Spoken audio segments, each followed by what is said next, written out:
President Nurul হক নুরের উপরে ন্যাক্কারজনক একটা অ্যাটাক হয়, উনি অসুস্থ। এই ঘটনার উপরে একটি জুডিশিয়াল তদন্তের সিদ্ধান্ত হয়েছে। স্ট্রংলি আমরা বলছি ইলেকশন ফেব্রুয়ারির প্রথমার্ধে হবে।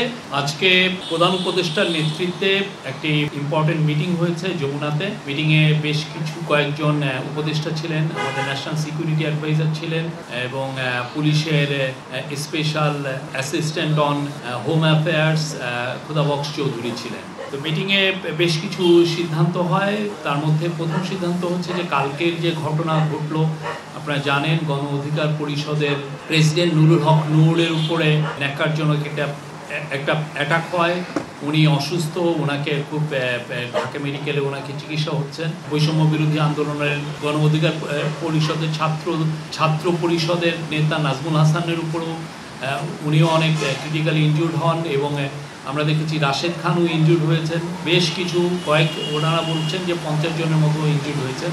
এই ঘটনার উপরে একটি জুডিশিয়াল তদন্তের সিদ্ধান্ত হয়েছে এবং এই তদন্ত ইম্পার্শিয়াল জুডিশিয়াল তদন্তটা করবেন হচ্ছে একজন হাইকোর্টের জাস্টিসের নেতৃত্বে এই তদন্ত হবে। এটার টার্মস অফ রেফারেন্স এবং এটা আরও কোনো মেম্বার থাকবে কিনা এটা পরবর্তীতে আপনাদেরকে জানিয়ে দেওয়া হবে। মিটিংয়ের আরেকটা ডিসিশন ছিল আগামীকাল কিছু পার্টির সাথে, রাজনৈতিক দলের সাথে আমাদের চিফ অ্যাডভাইজার বসবেন।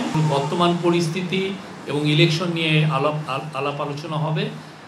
আগামীকাল 3টার সময় বিএনপির সাথে মিটিং আছে, 4:30টায় জামাত এবং সন্ধ্যা 6টায় NCP. Chief adviser injured Nurul Haque নূরকে ফোন দিয়েছিলেন। প্রথমে ওনার ওয়াইফ ধরেছিলেন, তারপরে নূরের সাথে কথাও হয়েছে। নূরের ওয়াইফ ধরেছিলেন। উনি তার সমবেদনা জানিয়েছেন।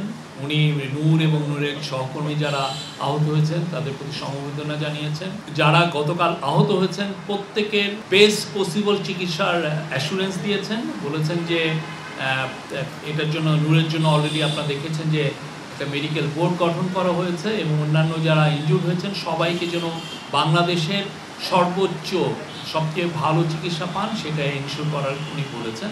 নূরকে বলেছেন যে এই ঘটনার জুডিশিয়াল তদন্ত হবে, উনি ওনাকে জানিয়েছেন। আর যদি প্রয়োজন হয় কারো চিকিৎসার জন্য তা সেক্ষেত্রে দেখা যাচ্ছে যে বাংলাদেশে থেকে বেটার বাইরে চিকিৎসার প্রয়োজন হবে বলে তাকে বিদেশেও পাঠানো হবে, উনি এটা বলেছেন। আজকের মিটিংয়ে ইলেকশন নিয়েও কথা হয়। এটা জানানো হয় যে ইলেকশন ঠিক যথাসময়ে হবে। 15ই ফেব্রুয়ারির আগে, রোজার আগে ইলেকশন হবে, ফেব্রুয়ারির প্রথমার্ধে এটা হবে।